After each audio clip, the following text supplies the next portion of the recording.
துர்கைக்கு பிடித்தது மண்ணு. அந்த மண்ணாலான பொம்மைகளை செய்து நீ 9 நாட்களும் அவளுக்காக வேண்டி விதமுறுத்து 10வது நாள் பார்வேட்டை என்று சொல்லப்படுகின்ற விஜயதசமியில் அவள் எப்படி வெற்றியாக நேசனை கொன்று சூடினாலும் இந்த 10 நாள் விரதத்தினுடைய பலனால் உனக்கு வெற்றி கிடைக்கும் என்றவுடன் சுரதா என்ற மன்னன் தான் இந்த நவராத்திரி குழுவை முதலில் பூலோகத்திலே ஆரம்பித்தார். அது மொத்தம் எத்தனை பணி வைக்கிறார்? 9 பணி. ஏன் 9 பணி? நவராத்திரி இல்லையா?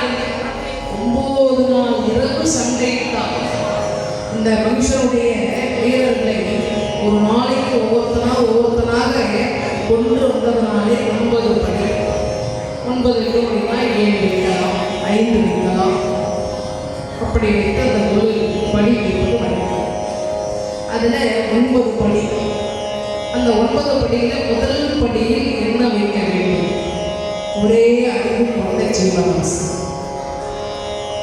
புல்லு, பூண்டு, மரம், செடி, கொடி, இதுக்கெல்லாம் தாமரை இனத்துக்கெல்லாம் ஒரே அறிவு. பூக்களுக்கு ஒரு அறிவு. இதெல்லாம் தாமரை இனம். பூக்கள் இதெல்லாம் பூக்கள் இதெல்லாம் முதல் படி ஒரே. 2வது படி ஈரறிவு படைத்த ஜீவராசி. 2 அறிவு எதுன்னா நத்தை, சங்கு. நத்தைக்கு 2 அறிவு, சங்குக்கு 2 அறிவு. அரிசியில சங்கருடைய அறிவை நாம் அப்படி சொல்லுவோம். பச்சரிசி கடையில் சங்கை வச்சுட்டு 100 கிலோ கூட நீங்கள் கொட்டி வைக்கணும். அது அவ்வளோ சூழ்நிலை வந்து சங்கு நேரம். சங்குக்கு 2 நிறைய பேர் வந்து வலம்பூரி சங்கு வீட்டில் வந்து பூஜை பண்ணுவாங்க. நல்லது. வலம்பூரி சங்கு, இடம்பூரி சங்கு கிரக தோஷத்தை என்னாலும் போகும். ஆனால் சங்கு வைத்திருந்தால் புலால் சாப்பிடலாம், அசைவம் சாப்பிடலாம்.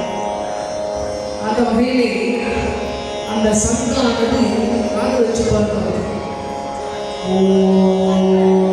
சத்தம் நிறைய பேர் நம்ம பொய்யல் சத்தம். சங்குக்கு 2 அறிவு. ஓ என்ற சத்தம் தான் அந்த சங்கில் நீங்கள் காது வைத்திருந்தால் அந்த சங்கானது சங்காபிஷேகம் செய்கிறாங்க. 108 சங்கு, 1008 சங்கு, 1,08 சங்கு கூட சங்காபிஷேகம் செய்கிறாங்க. நத்தைக்கும் சங்குக்கும் 2 அறிவு. அதை வந்து 2வது படியில். 3வது படி எறும்பு, செல்லுன்னு சொல்கிறோமே, செல்லு குச்சி வச்சுட்டோம்ல, அந்த செல்லுக்கு கரையான பேர். அந்த எறும்பு கரையான வந்து 3வது படியில் இருக்குது. எறும்புக்கு 3 அறிவு. ஏன்னா அது என்ன பண்ணுமா, எங்க தானியத்தை மறைச்சி வச்சாலும் சரி அதுக்கு செல்லுவதற்கு அனுபவம் இடம் நினைச்சா போதாது. தானியத்தை கொண்டு போய் பின்னால் பயன்படுவதற்கு முன்னாலேயே சேமிக்கக்கூடியது எறும்பு. சேமிப்பது எப்படி என்பதை எறும்பை பார்த்து கற்றுக்கொள்ளலாம். மலையே மொத்தமாக ஒன்றா எடுத்து போவது, கொஞ்சம் கொஞ்சமாக அணுவணுமா துணி துணியாக கொண்டு போய் அது தன் மலையாக வைத்துக்கொள்ளும். இந்த காலத்தில் சாப்பிடும். அதே போல வரிசையில் பார்க்கணும். போட்டா சொல்லித்தராங்க எறும்பு வரிசையாக மோசம். அது எப்படி போகும்? அந்த வரிசையாக சொல்லுது. அந்த வரிசையில் தான் வரவே வராது. அதனால எறும்புக்கு 3 அறிவு, கரையானுக்கு 3 அறிவு. செல்லு நாள் பட்டு விட்டால் தானாக அந்த இடத்துல செல்லு போவாங்க. அதனுடைய அறிவு அது என்ன பண்ணுறது? அரிச்சு அந்த இடமே இல்லாமல் செய்யும். எறும்பு, கரையான் இதுக்கு 3 அறிவு. இதை 3வது படியில் வைக்கணும். 4வது படி. 4வது படியிலே நண்டு, வண்டு. நண்டுக்கு 4 அறிவு, வண்டுக்கு 4 அறிவு. அதனால நண்டையும் வண்டையும் 4வது படியில் வைக்கணும். 5வது படி, அதாவது நண்டு, வண்டு 4வது படியில் வைத்த பிறகு 5வது படி 5 அறிவு. பூச்சி இனங்கள் எல்லாமே 4வது படிதான். 4 தேனியாடு எல்லாம் வந்து 4. அதனால் 4வது படியில் நன்கு வந்து பறக்கிறதெல்லாம் பூச்சிகள். 5ஆம் படியிலே 5 அறிவு பெற்ற மிருகங்கள், பறவைகள், குருவி, காக்கா இதெல்லாம் வந்து 5ஆம் படியிலே இருக்கிறது. 6வது படியிலே 6 அறிவு கொண்டே மனிதன். அதுகளை விட நம்ம மேம்பட்டவங்க. ஏன்னா அதுங்க வந்து அன்னாலும் சாப்பாட்டுக்கு அலையும் சாப்பிடும் போகணும், அவ்வளோதான். அடுத்த நாளை பற்றி சிந்திக்காது. அடுத்த நாளை பற்றி சிந்திக்கக்கூடிய மனிதன். அதனால 6வது படியிலே 6 அறிவு கொண்ட மனிதன்.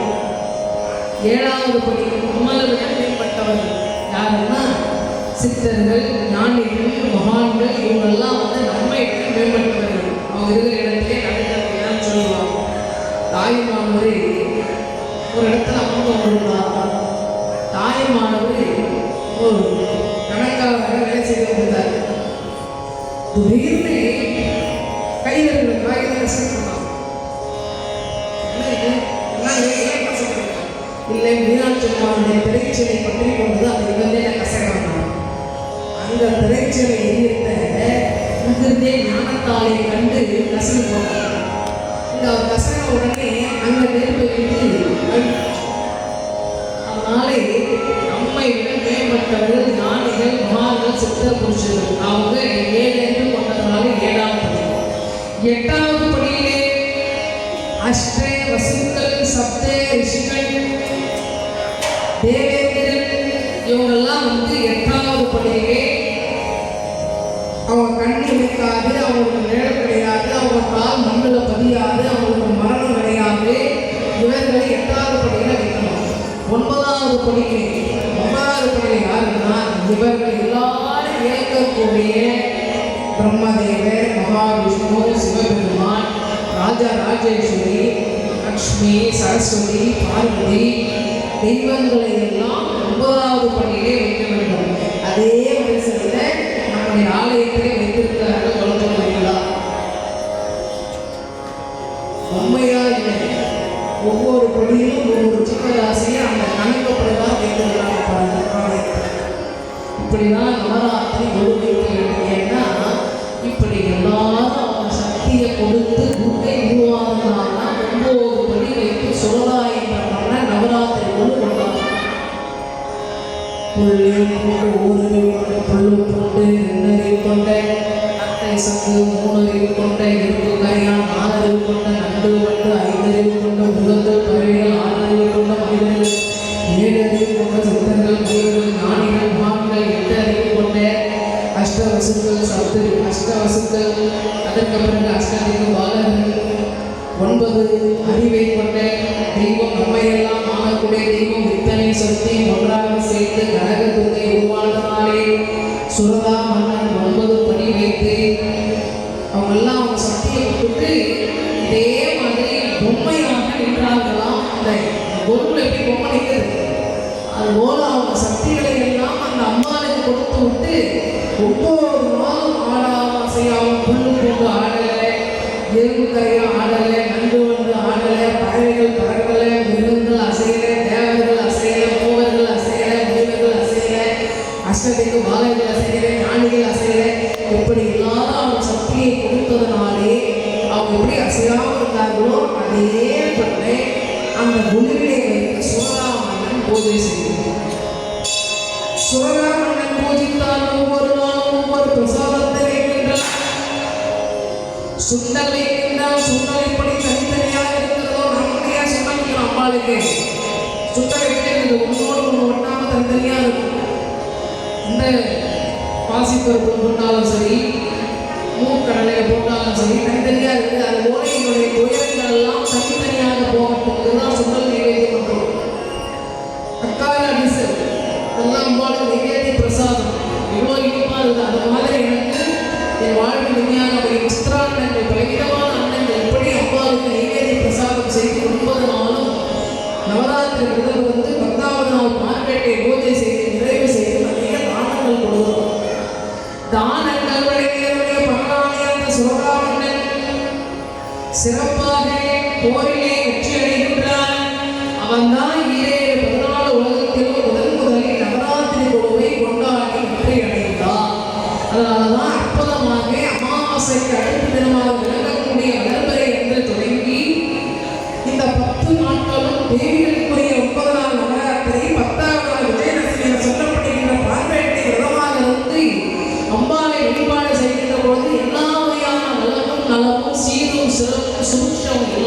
கேட்கும். இந்த கொலுவை நிறைய பேர் வீட்டிலேயே கொண்டாடுவாங்க.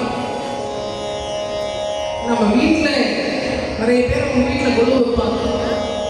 அந்த கொலுவை காட்டும். கொலு என்றால் என்ன? ஆடாமல் அசையாமல் பார்க்காமல் எதையுமே செய்யாமல் ஒரே இடத்தில் நின்று கொண்டிருக்கின்ற நிகழ்ச்சிக்கு கொலு. கொலு ஒரே இடத்திலே ஆடாமல் அசையாமல் ஒரே இடத்திலே நின்று கொண்டிருக்கின்ற நிகழ்ச்சிக்கு கொலு பேர் தான் நவராத்திரி கொலு. ஏன் பெயர்? அப்படி கொலுவிலே அம்பாள் எல்லாரும் அவங்க சக்தியை கொடுத்து ஆடாமல் அசையாமல் இருக்கின்றது போல பூஜைகளை பண்ணாலே கோயிலே வெற்றி அடைந்தால். வீட்டில் கொலு கொண்டாடுவதை விட கோயிலில் இருக்கிற கொலுவிலே கலந்து கொள்வது மிகுந்த மகிழ்ச்சி. ஏன்னா இந்த இடத்துல தெய்வமும் இதில் வந்து சேர்ந்து படவேற்ற தெய்வனுடைய ஆலயத்தில் அம்மா வந்து இந்த கொலுவிலே வந்து சேர்க்கிறார். இங்கே நாம் வந்து என்ன கேட்டாலும் எதை கேட்டாலும் அம்பாள் வந்து சீரோடு சிறப்போடு சுபட்சமாக வாரி வழிபடுவார். இப்படி நவராத்திரி பொழுது சிறப்புன்றது எல்லா வகையான வளத்தையும் வாரி வழங்கக்கூடியது. அம்பாளை போற்றி வழிபாடு செய்கின்றார்கள் தேவர்களும் மூவர்களும் எல்லாரும் போற்றி. நவராத்திரி பூஜையா நவராத்திரி பூஜையா 9 இரவும் தேவிக்குரிய இரவுகளா. நவ